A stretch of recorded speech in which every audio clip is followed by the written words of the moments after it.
உங்கள் சரவணன். நம்மளுடைய யூடியூப் தளமானது இந்த எம்பிபிஎஸ் படிப்போடைய நிறைய தேவைகளை தேடி தேடி எடுத்துகிட்டு இருக்கிறோம்.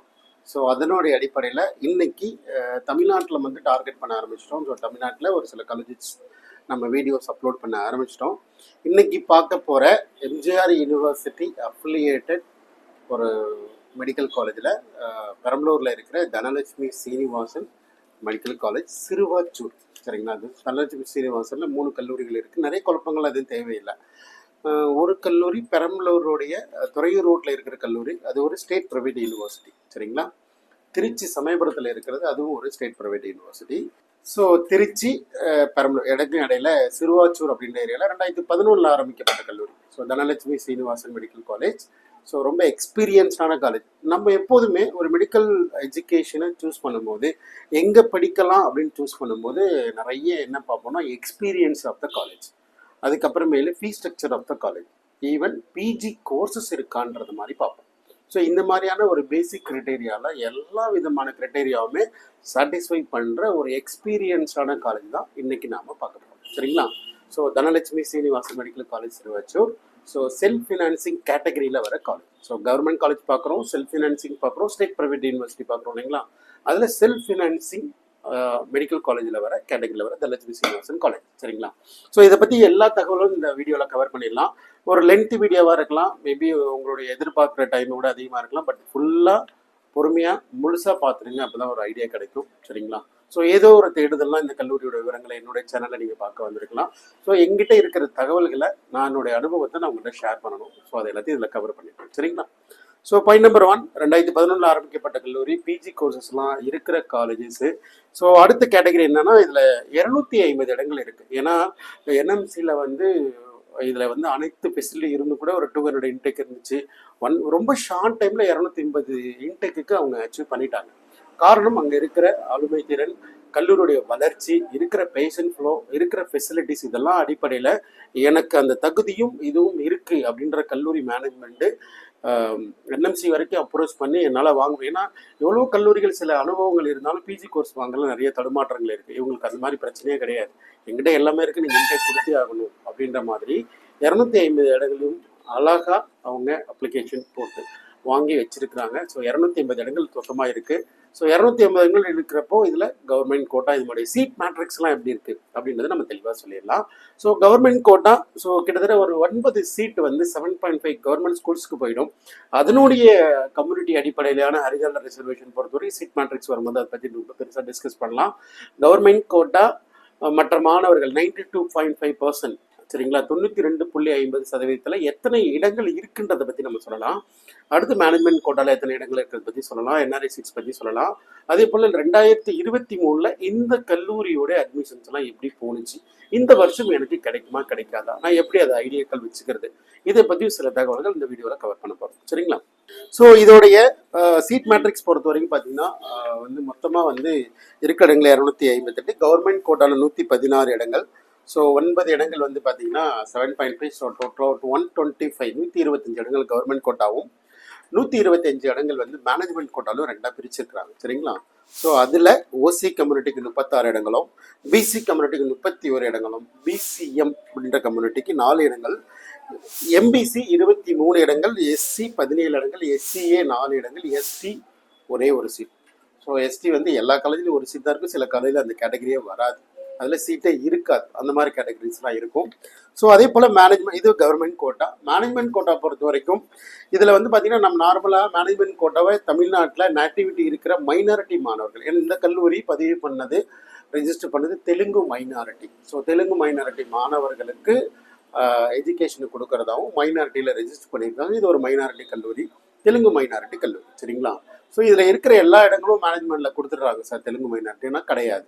இதில் ஒரு 50 இடங்களை வந்து ஜென்ரல் மேனேஜ்மெண்ட் கேட்டகரியில் கொடுக்குறாங்க. அதாவது நீங்கள் ஹையர் கவர்மெண்ட் கோட்டாவில் இருக்கிறீங்க, மேனேஜ்மெண்ட் கோட்டாவுக்கு வரணும், மேனேஜ்மெண்ட் கோட்டாவில் மைனாரிட்டியில் நீங்கள் இல்லை, ஒரு தெலுங்கு மைனாரிட்டியோ, கிறிஸ்டின் மைனாரிட்டியோ, மலையாள மைனாரிட்டியோ இல்லை அப்படின்ற மாணவர்கள் எல்லாத்தையுமே ஜென்ரல் மேனேஜ்மெண்ட் சொல்லுவோம் இல்லைங்களா? ஸோ அந்த ஜென்ரல் மேனேஜ்மெண்ட்டில் இந்த கல்லூரியில் உள்ளே வர முடியும். அதுக்கு 50 இடங்கள் ஒதுக்கப்பட்டிருக்கு. அது மட்டும் இல்லாமல் தெலுங்கு மைனாரிட்டி 37 இடங்கள் இருக்குது. ஸோ தெலுங்கு மைனாரிட்டியில் இருக்கிற தெலுங்கு மாணவர்கள் மட்டுமே nativity of Tamil Nadu as mother tongue is Telugu அப்படின்ற இருக்கிற மாணவர்கள் இதை அந்த கல்லூரியை தேர்ந்தெடுக்கலாம். இதோடைய ஃபீஸ் ஸ்ட்ரக்சர் வரும். அதே போல் என்ஆர்ஐ வந்து 38 இடங்கள் இருக்குது. ஸோ இதில் என்ஆர்ஐ மாணவர்கள் வரலாம். ஒருவேளை NRI affordable number of candidates இல்லைன்ற சூழ்நிலை வந்துச்சுன்னா அது என்ஆர்ஐ லேப்ஸ்டி சீட்டாக கன்வெர்ட் பண்ணி அந்த சீட்டை வந்து ஒரு கவுன்சிலிங் நடத்துவாங்க. இதில் மேனேஜ்மெண்ட் கோட்டா இந்த மாதிரி சீட்ஸ் என்ஆர்ஐ சீட்ஸ் இந்த மாதிரி ஏதாவது உங்களுக்கு கன்ஃபியூஷன் இருக்கா தெரியுமா வந்து ஃபர்தராக நம்மள்கிட்ட கைடன்ஸ் வந்து நீங்கள் வாங்கிக்கலாம். சரிங்களா? ஸோ அடுத்த கேட்டகரி பார்த்தீங்கன்னா இந்த ரவுண்ட் 1 கட் ஆஃப். சரிங்களா? ஸோ கவர்மெண்ட் கோட்டா ரவுண்டு 1 அதோடைய கட் ஆஃப் வந்து ரவுண்ட் 1 பார்த்தீங்கன்னா 541 ஓசி கம்யூனிட்டி. சரிங்களா? So BC community 531, BCM 511, MBC 505, SC 417, SCA 341 மார்க்குக்கு வரைக்கும் கிடைச்சிருக்கு. எஸ்டி மாணவர்கள் இருந்த ஒரு சீட்டும் 346 மாணவர்கள் கிடைச்சிருக்கு. ஸோ அதே போல் ரவுண்ட் 2ஓட கட் ஆஃப் எந்த ரேஞ்சில் இருந்திருக்குன்னா ஓசியில் அதே 541 மார்க்லேருந்து எந்த மாற்றமும் இல்லை. பிசிஏ பொறுத்த வரைக்கும் 531லேருந்து 525 வரைக்கும் ரெடியூஸ் ஆகிருக்கு. பிசிஎம்ல அதே மார்க் மெயின்டைன் ஆகிருக்கு. மேபி என்ன காரணத்தில் மெயின்டைன் ஆகிருக்குன்னா எனக்கு தெரிஞ்சு ட்ராப் அவுட் இருக்காது. ஸோ அந்த மாணவர்கள் எல்லாரும் ரிப்போர்ட் பண்ணி அப்கிரேடேஷன் போயிருப்பாங்க. இதை விட அதிகமான கல்லூரிகள் அப்கிரேடேஷன் வச்சுருப்பாங்க. லைக் பிஹெச்டி கேம்ஸில் வச்சுருப்பாங்க, இல்லைனா இந்த சீட்டை தக்க வச்சுக்கன்னு நினச்சிருப்பாங்க. அந்த மாதிரி சில காரணங்களால கட் ஆஃபில் எந்த ஒரு மாற்றங்களும் இல்லை. அதே போல் எம்பிசி பொறுத்தவரைக்கும் 495, எஸ்சியில் 408, ஸோ எஸ்சிஏ 335, எஸ்டி 346. சரிங்களா? அதே போல் மாப்பப் ரவுண்டை பொறுத்த வரைக்கும் நம்ம ஸ்டே ரவுண்டை பற்றி பெருசாக அனலைசஸ் எடுக்கல. ஸோ மாப்பப் ரவுண்டில் பொறுத்த வரைக்கும் ஓசி அதே 541 மெயின்டைன் ஆகிருக்கு. பிசி பொறுத்த வரைக்கும் ரவுண்ட் 2ல் 525 அதுவே கண்டினியூ ஆகிருக்கு. பிசிஎம் அதே 511 தான், எந்த மாற்றமும் இல்லை. எம்பிசி ரவுண்ட் 2ல் 495 அதே 495 அது வந்து மெயின்டைன் ஆகிருக்கு. அதே போல் எஸ்சி கேட்டகரி 408, அதே போல் எஸ்சிஏ 316, எஸ்சி 346. இது எல்லாமே கவர்மெண்ட் கோட்டாவோட கட் ஆஃப். சார் இந்த மார்க் நீங்கள் சொல்லிட்டீங்க, இது எனக்கு கிடைக்குமா சார்? இது கிடைக்கிறதுக்கான வாய்ப்புகள் இருக்கா? இன்னைக்கு நான் இந்த மார்க் எடுத்துருக்கிறேன், நீங்கள் சொல்கிற மார்க்லாம் நான் வந்துட்டேன், இந்த மார்க் எடுத்துடலாமா சார்னா கண்டிப்பாக இதில் ஒரு சில analysis and prediction and correct proper guidance அப்படின்ற மாதிரி சொல்லுவோம். இந்த மார்க்குன்றது எந்த இடத்துல தமிழ்நாட்டை பொறுத்த வரைக்கும் எவ்வளோ அப்ளிகண்ட் இருக்காங்கன்னு பார்க்கணும். அந்த அப்ளிகேட்டில் உங்களோட இடங்கள் எந்த மாதிரி இருக்குன்னு பார்க்கணும். அந்த ரேங்க் அடிப்படையில் தான் உங்களுக்கு சீட்டு கிடைக்குமா கிடைக்காதுன்றதை பற்றி ப்ரெடிக்ட் பண்ண முடியும். கண்டிப்பாக தொடர்ந்து ஃபாலோ பண்ணுங்கள். நீடிடம் தான் நேரில் வந்து பாருங்கள். சரிங்களா? ஸோ மேனேஜ்மெண்ட் கோட்டா பொறுத்த வரைக்கும் நான் எப்போதுமே சொல்கிறேன், ஒரு சில கல்லூரிகளில் மைனாரிட்டி மட்டும்தான் இருக்கும், இல்லை சில கல்லூரியில் மேனேஜ்மெண்ட் கோட்டா மட்டும்தான் இருக்கும். இதில் மைனாரிட்டி இருக்குது, மேனேஜ்மெண்ட்டும் இருக்குது. ரவுண்ட் 1 பொறுத்த வரைக்கும் ஓப்பன், அதாவது ஜென்ரல் மேனேஜ்மெண்ட் வந்து 463 மார்க் வரைக்குமே நம்ம வந்து என்கரேஜ் பண்ணியிருக்கிறோம். ஸோ அதே போல் மைனாரிட்டி பொறுத்த வரைக்கும் 245, அதே போல் ஓப்பன் கேட்டகரி ரவுண்ட் 2ல் வந்து 443, மைனாரிட்டி கேட்டகரியில் 143 தெலுங்கு மைனாரிட்டி இருக்கிற பட்சத்தில். ஓப்பன் கேட்டகரி மாப்பப் ரவுண்டில் 443, மைனாரிட்டியில் 143. சார் நம்ம வந்து ஒரு இதே நீங்கள் சொல்கிற 443 மார்க் எடுத்துகிறேன் சார், நான் என்ன சார் பண்ணுறது அப்படின்னா, உங்களுக்கு கிடைக்கும்னா ஓகே, கிடைக்கலன்னா அடுத்த ஸ்டெப் என்ன பண்ணுறத பிளான் பண்ணி பார்க்கணும். இல்லை அடுத்த இருக்கிற கல்லூரியில் ஜென்ரல் மேனேஜ்மெண்ட்டில் கேட்டகரி இருக்கிற கல்லூரிகளை பற்றி நிறைய டிஸ்கஸ் பண்ணணும், அனலைசிஸ் பண்ணணும். சரிங்களா? ஸோ நான் இருக்கிற பாயிண்ட் சொல்லிட்டேன், சீட் மேட்ரிக்ஸ் சொல்லிட்டேன், கட் ஆஃப் சொல்லிட்டேன். காலேஜோட ஃபீஸ் ஸ்ட்ரக்சர் பொறுத்த வரைக்கும் கவர்மெண்ட் என்ன சொல்கிறாங்களோ அதை தாண்டி எந்த வித டிவியேட்டும் நம்ம வந்து தெரிஞ்சாலும் கூட டிரான்ஸ்பரண்டாக சோஷியல் மீடியா பிளாட்ஃபார்மில் பதிவு பண்ண மாட்டோம். ஸோ இருந்தாலும் ரியாலிட்டி என்ன இருக்கும் அப்படின்னா, இதில் கவர்மெண்ட் கோட்டா 4.5, மேனேஜ்மெண்ட் கோட்டா 13.5. சரிங்களா? அப்புறம் என்ஆர்ஐ சீட்ஸ் பொறுத்த வரைக்கும் 24.5, என்ஆர்ஐ லேப்ஸ்டாக இருந்தால் 21.5. சார் அந்த அதர் ஃபீஸ்ன்னு வாங்குறாங்க சார், எந்த அளவுக்கு சார் டிரான்ஸ்பரன்சி இருக்கும்? எந்த அளவுக்கு சார்? கண்டிப்பாக டிரான்ஸ்பரண்டாகவே கேட்டு வாங்கிடுவாங்க. ஸோ அது என்னவா இருக்குன்னா, கவர்மெண்டோடைய ப்ராஸ்பெக்டஸ்லேயே உங்களுக்கு 40,000 வரைக்கும் டெவலப்மெண்ட் ஃபீஸ் வாங்கிக்கோன்னு சொல்லிட்டாங்க. ஒரு 50,000 ரவுண்டாக வைங்க, ஒரு போர்ட்ஃபோன் 5 lakh இருக்குது.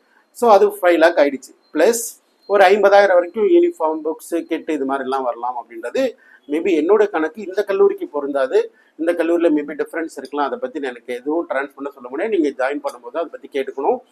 ப்ளஸ் ஹாஸ்டல்ன்றது நார்மலாக 2 lakhலேருந்து 3 lakh வரைக்கும் உங்களுடைய நான் ஏசி, ஏசி இது மாதிரிலாம் ஃபெசிலிட்டி பொறுத்து மாறுபடலாம். ஸோ அதனால் உங்களுக்கு ஒரு 3 lakh அந்த மாதிரி ரேஞ்சில் அடிஷ்னலாக ஃபீஸ் வரதுக்கான வாய்ப்புகள் இருக்குது. சரிங்களா? ஸோ இந்த கல்லூரியை பொறுத்த வரைக்கும் ரொம்ப ஆல்மோஸ்ட் எக்ஸ்பீரியன்ஸ்டு காலேஜ்னு சொல்லிட்டேன், பிஜி கோர்ஸ் இருக்குன்னு சொல்லிட்டேன், நல்ல ஹை கட் ஆஃப் இருக்குன்னு சொல்லிட்டோம். ஸோ நல்ல இன்டேக்கு, ஹையர் இன்டேக் இருக்குன்னு சொல்லிட்டோம், கட் ஆஃப் பற்றியும் சொல்லியிருக்கிறோம். மேலும் இந்த கல்லூரியில் நான் இந்த மாதிரி தான் இருக்கிறேங்க சார், ஆனால் என்னுடைய அதிகபட்ச ஃபோக்கஸிங் இந்த காலேஜ் மட்டும்தான். ஏன்னா என் வீட்டு பக்கத்துலேயே இருக்குது, இல்லை நான் நிறைய தடவை போயிருக்கிறேன், பார்த்துருக்குறேன், எனக்கு தெரியும் இந்த மாதிரி எனக்கு வந்து இங்கே தான் வேணும், வேறு எங்கேயும் போகிறதில்ல, எனக்கு வந்து ஃபினான்ஷியல் ஹேர்டில் கிடையாது, எனக்கு எப்படி இந்த காலேஜில் மட்டும் தான் படிக்கணும் அப்படின்ற நீடட் இருக்கிற யாராக இருந்தாலும் தாராளமாக வந்து நீங்கள் ஒரு கன்சல்டிங் பண்ணுங்கள். இதற்கான வாய்ப்புகளை வந்து என்ன மாதிரி இருக்குது, எப்படி நம்ம உள்ளே போகிறது, இந்த மாதிரியெல்லாம் நடைமுறை சாத்தியக்கூறுகள் என்னன்றது தெரிஞ்சுக்கிட்டு அதுக்கப்புறம் டிஸ்கஷன் கோயிங் ஆன். சரிங்களா? வாங்க அதை பற்றி நம்ம டிஸ்கஸ் பண்ணலாம். டிஸ்கிரிப்ஷன் போங்க, நம்மளோட காண்டாக்ட் நம்பருக்கும் பேசலாம்.